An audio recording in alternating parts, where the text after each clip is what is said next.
Deus Ex is without a doubt one of the most influential gaming titles. During a time when first-person games were heavily focused on combat, Deus Ex shook the world with its seamless fusion of role-playing, shooter, and adventure game genres. It also paved way to new approaches to video game storytelling, letting players tackle challenges in multiple ways and drastically changing the course of each plot.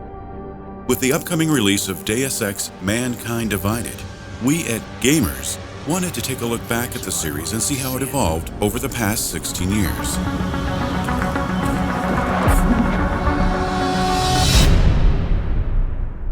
I know what kind of games I want to make, and I can communicate that clearly to people. In 1996, Warren Spector was approached by gaming legend John Romero and asked to join Ion Storm, where he could work on his dream game without any creative interference. At the time, Spector was most famous for his work on the Ultima series and the first System Shock. The Dream project was meant to build upon other successful games and do things competitors at the time didn't. The game's theme and setting were prioritized before the actual mechanics. Players would be immersed in a cyberpunk world, heavily inspired by popular media's depiction of conspiracy theories and secret organizations. Deus Ex also tackled classic cyberpunk themes, like classism, depicting a world in chaos, where the poor have no means to protect themselves against a lethal pandemic. Mechanically, Deus Ex was meant to facilitate player choice.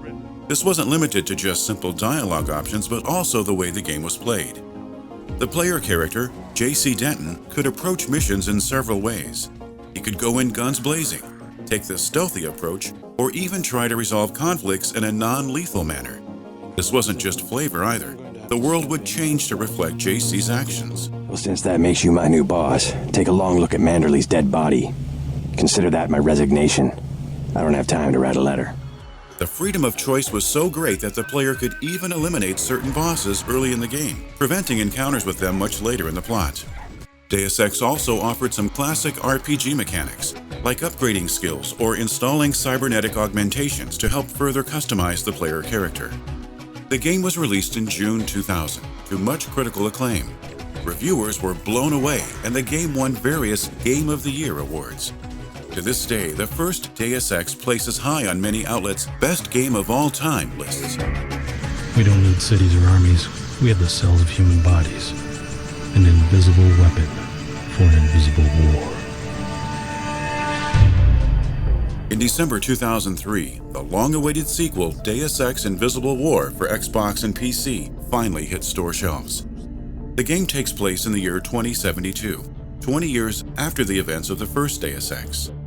Rather than choosing a specific ending to build upon, the official conclusion to the first game is a combination of all events. Being farther into the future, the game lost some of its near-future atmosphere, but also offered a setting in which technological and social issues were more prominent. Of course, the conspiracy theory and secret organization themes are still present and play a key role in the game's plot.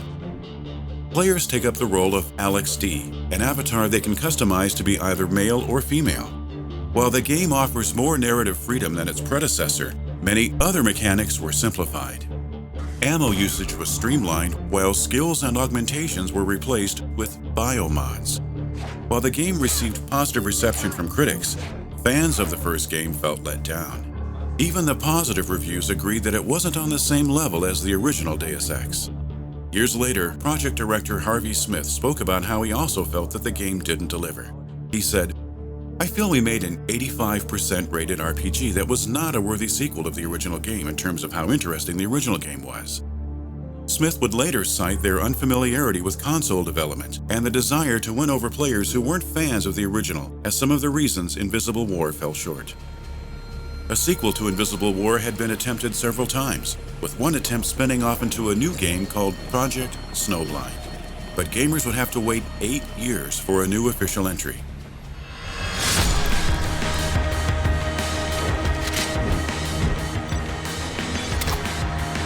Deus Ex Human Revolution was released in August 2011, published by Square Enix and developed by Eidos Montreal. Human Revolution functioned as both a prequel and a sort of reboot for the series. Set in 2027, the game stays true to the series' plots and themes, this time with an added emphasis on the subject of transhumanism, the conflict between people who accept and oppose human augmentation technology. Human Revolution also avoids its predecessor's pitfall of being too far into the future and captures that familiarity the first game did well. Players take on the role of Adam Jensen, a former SWAT turned security manager who was saved from a near-death incident by having augmentations installed without his approval. The game tries to find a balance between the streamlined experience of Invisible War and the depth of the original Deus Ex. Skill points make a return through Praxis kits, while ammunition is broken down into different types again. Human Revolution still retains the freedom of choice, letting players tackle challenges through combat, stealth, hacking, or by using social skills. The cops will be looking after civilians. They're too busy to worry about you. But if something happens to her, you will get their attention. Their priorities will shift, and all you'll accomplish is getting yourself killed. I know all that, damn it! One major departure for the series is the inclusion of regenerating health, although its goal is cited as to avoid the frustration of putting players in impossible situations. The game was met with universal critical acclaim, with press and players offering praise similar to the first Deus Ex. One aspect that received plenty of criticism, however, were the boss fights. Players felt that the fights were out of place and forced a single lethal approach, as opposed to the rest of the game, which offered several ways to tackle a challenge.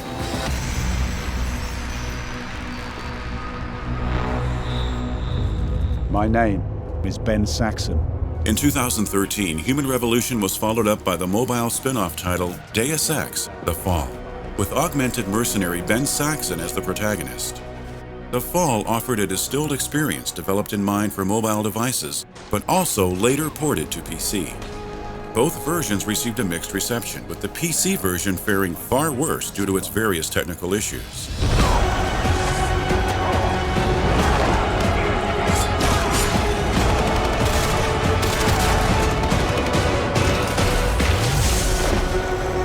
The upcoming installment in the franchise, Deus Ex Mankind Divided, continues 2 years after the end of Human Revolution.